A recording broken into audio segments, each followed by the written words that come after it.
Oke, Assalamualaikum warahmatullahi taala wabarakatuh. Kali ini kita jumpa dalam video matematik tahun 6, jarak, jisim dan isi padu cecair. Menyelesaikan masalah. Sebelum tu, bagi yang baru dengan channel saya, mohon like, share dan subscribe. Terima kasih. Di akhir PDP nanti, murid akan dapat menyelesaikan masalah harian melibatkan panjang, jisim dan isi padu cecair. Let's go. Okey. Jom kira BMI. Okey, situasi satu ni kita akan mengira BMI. Dia melibatkan ukuran panjang dan jisim. Seperti mana yang awak tahu, BMI ni kalau biasa jisim bahagi dengan tinggi darat tinggi. Okey. Okey, tengok gambar ni. Gambar pertama, ada seorang murid lelaki sedang diukur tinggi dia oleh murid perempuan. Tinggi AJ, yang lelaki nama dia AJ, tinggi kamu 1.4 meter. Okey, untuk kira BMI kita perlu tinggi dan juga kita perlu berat jisim. Bila dia timbang, jisim dia 36 kilogram. Okey, macam mana nak kira BMI? Adakah AJ mempunyai berat badan yang unggul? Apa itu berat badan yang unggul? Kita kira dulu BMI. BMI ialah, tadi saya dah bagi tahu, jisim bahagi dengan tinggi darab tinggi. Okey, saya nak tengok saya punya laser jap. Okey, tinggi darab tinggi. Sekarang ni jisim dia 36, tinggi dia 1.4. Kita darabkan dengan 1.4. Jadinya 36 bagi 1.96. Ini selepas kita darab. Jadinya BMI AJ ialah 18.36. Adakah dia mempunyai berat badan yang unggul? Kita tengok jadual ni. Kalau tak jelas, kamu boleh tengok jadual ni dalam buku teks. Okey, kalau kurang daripada 14.8, maknanya kekurangan jisim badan. Kurus sangatlah. Kalau 14.8 hingga 21.6, BMI dia jisim badan unggul, maknanya sedang-sedang elok lah, tengah-tengah handsome. Kalau 21.6 sehingga 25.2, berisiko jisim badan berlebihan. Dah nak gemuk tu. Kalau 25.2 ke atas, maknanya gemuk, ataupun kita panggil dia obes. Cubalah kamu timbang, kamu ukur, kamu kira. Tengok okey tak berat badan kamu. Okey, kita terus ke contoh seterusnya.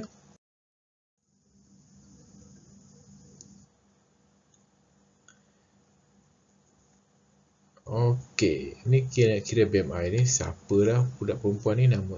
Dia kata jisim adik saya 30 kg tapi tinggi hanya 1 meter saja. Adik kamu berlebihan jisim atau obes? Dia mesti kawal makan serta banyakkan bersenam. Jom kita cuba kira BMI adik dia.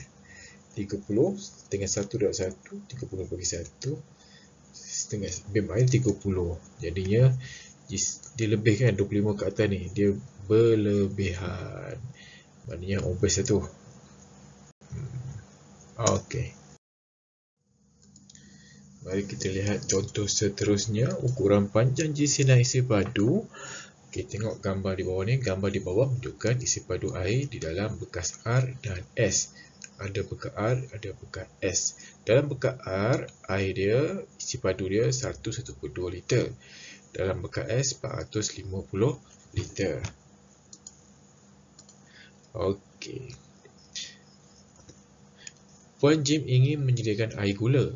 Dia melarutkan 180 gram gula ke dalam bekas R. Dalam bekas R, dia masukkan 180. Anggarkan jisim gula dalam gram yang perlu dilarutkan ke dalam bekas S supaya kedua-dua bekas mempunyai kepekatan larutan air gula yang sama. Okey, kita kena fikir ni. Bekas yang besar ni dia masukkan 180. Bekas yang kecil ni dia masukkan berapa? Okey. Dia masukkan 180 dan bekas yang kecil ni kita kena carilah. Okey, kaedah pertama kita kena kecilkan ni, boleh kecilkan. Jadi macam ni. Okey, sekarang ni kita kena tengok 150 nak jadi 450 ni kena buat apa. 150ml nak tukar jadi 450ml ni kita kena darab dengan 3. Jadinya yang ni pun kita kena darab dengan 3. Jadilah dia 54 gram. Kaedah ni namanya pola nombor. Pola nombor. Kalau atas darab 3, bawah pun darab dengan 3. Kita kena cari yang sama dia. Mesti ada kata kunci ni. Okey. Kita tengok rajah seterusnya. Rajah di bawah menunjukkan jisim sebiji kek pandai yang berbentuk kuboid. Kek itu dipotong kepada beberapa keping yang sama besar. Kita tak tahu lagi berapa keping dipotong. Setiap keping kek berjisim 200 gram. Setelah dipotong, tentukan ukuran bagi setiap kek yang dipotong. Okey. Dipotong sini, nampak tak dipotong ni? Ini kita kena bahagi ni rasanya ni kepada beberapa keping yang sama besar. Okey, kita kena bahagi. Okey. Berat kek ni berapa? 1.2 kilogram. Kita kena bahagikan dengan 200. Okey. Kita selesaikan. Okey. Sebelum tu, ini gram, ini kilogram, kita apa? Dia tak sama unit, kita kena samakan. 1.2 kilogram ni sama dengan 1.2 kilogram sama dengan 1.2 darab 1000. Kita tukar jadi gram. Jadinya 1200 gram. 1200 gram. 1200 gram bahagi 200, potong-potong. Kita boleh potong ni, 200 kosong-kosong yang sama ni. Jadinya 12 bagi 2 sama dengan 6. 6 keping. Kita akan potong kek tu akan jadi 6 keping. Cara potongan satu ni. Kita potong gini, dan okay. Kita akan dapat 6 keping kek ni. 1, 2, 3, 4, 5, 6. Tentukan ni, ditanya setiap keping kek bisa. Tentukan ukuran bagi setiap kek yang dipotong. Okey, ukuran dia macam ni lah. 2, 2, 2. 2 ni sama dengan 2 ni. Sini 4, kenapa sini 2? Sebab dia dah kita potong 2 ni kan. 4 bagi 2 jadilah 2. Yang 2 ni mana pula datang? Ini 6 ni. 6 ni 6 bagi dengan 3. 1, 2, 3. Jadi dapatlah 2 ni.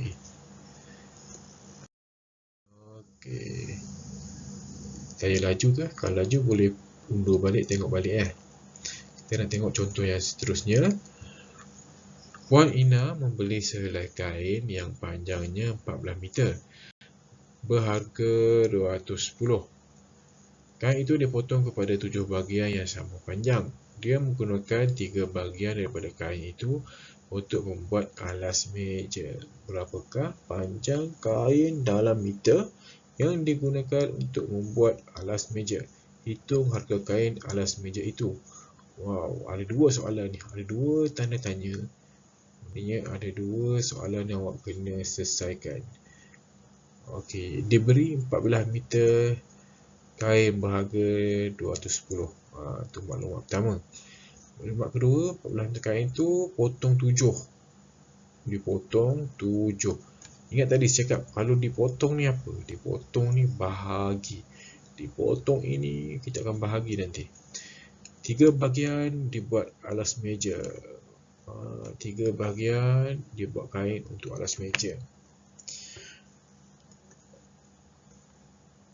Hitung harga kain alas meja itu. Okey.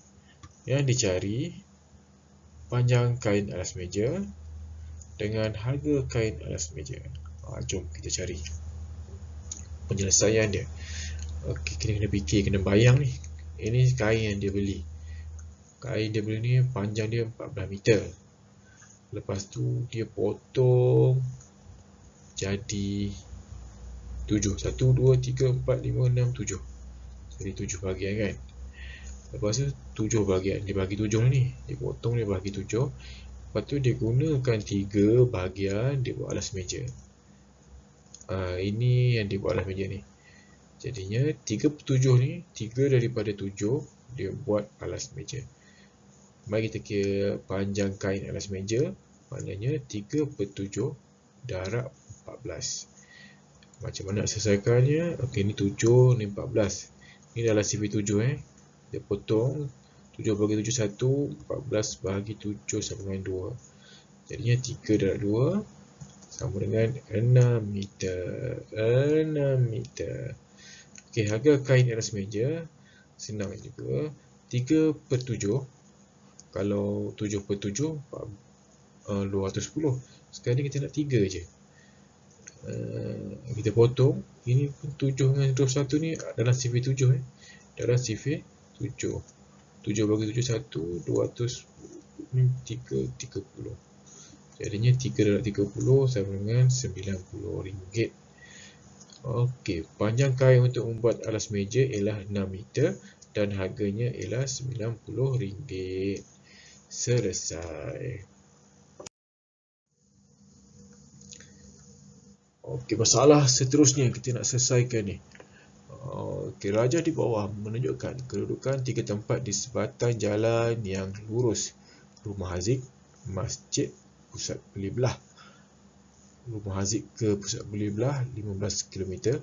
Rumah Haziq ke masjid 5 km. Haziq memandu dari rumah ke pusat beli belah. Sampai sini. Dalam perjalanan pulang, dia singgah solat di masjid. Faham sini? Perjalanan yang dilalui oleh Haziq itu menggunakan 2 liter petrol. Daripada sini ke sini 2 liter petrol. Okey. Dia memandu dengan kelajuan yang sama. Berapa liter petrolkah yang digunakan untuk jarak 1 km? Okey, kita tanda dulu maklumat penting ni untuk kita fikir. Dia nak berapa liter petrol jarak 1 km. Okey, penyelesaiannya. Kita fikir dulu. Dari rumah Haziq pergi ke pusat beli belah 15 km. Lepas tu dia patah balik, dia singgah di masjid. Laju.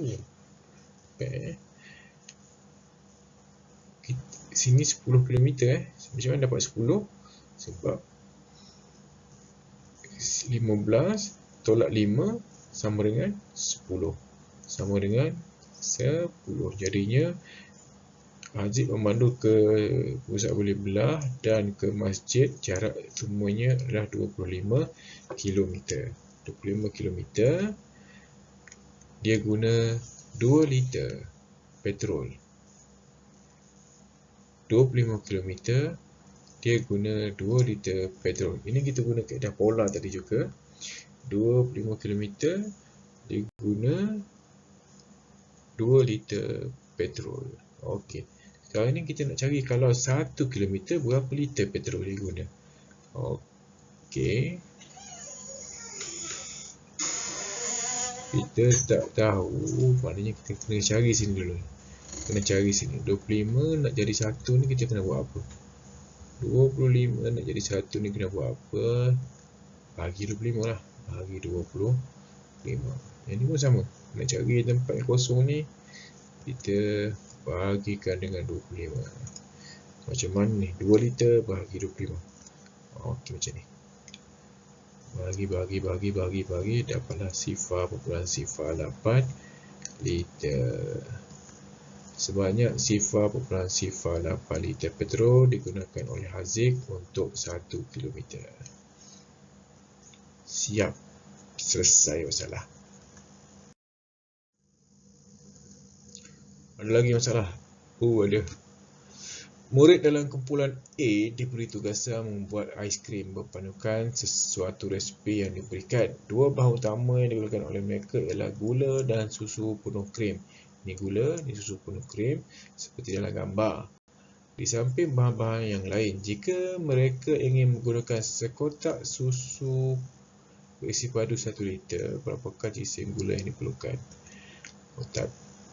Ini satu kotak ni 250. Kalau 250, gula diperlukan 140. Sekarang ni nak 1 liter pula susu ni.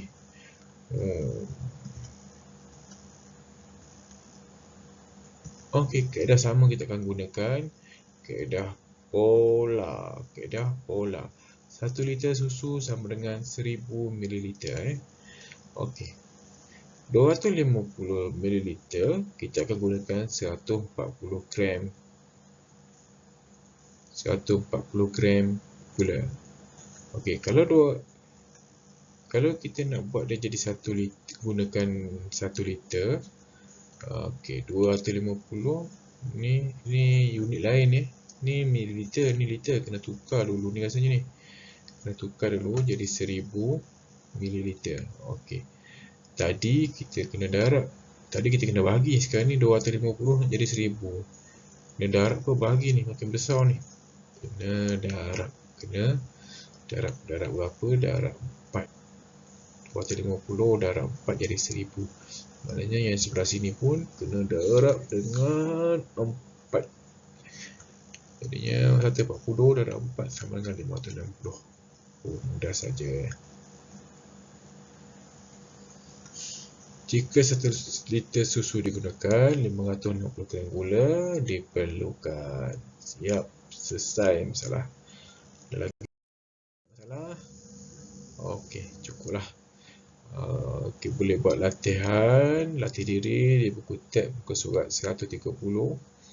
A, B, C dan D. Cuba buat.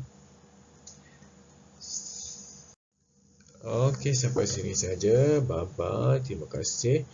Jaga diri, jaga kesihatan. Jangan buat benda pelik-pelik. Jangan buat benda bukan-bukan. Di rumah, buat latihan.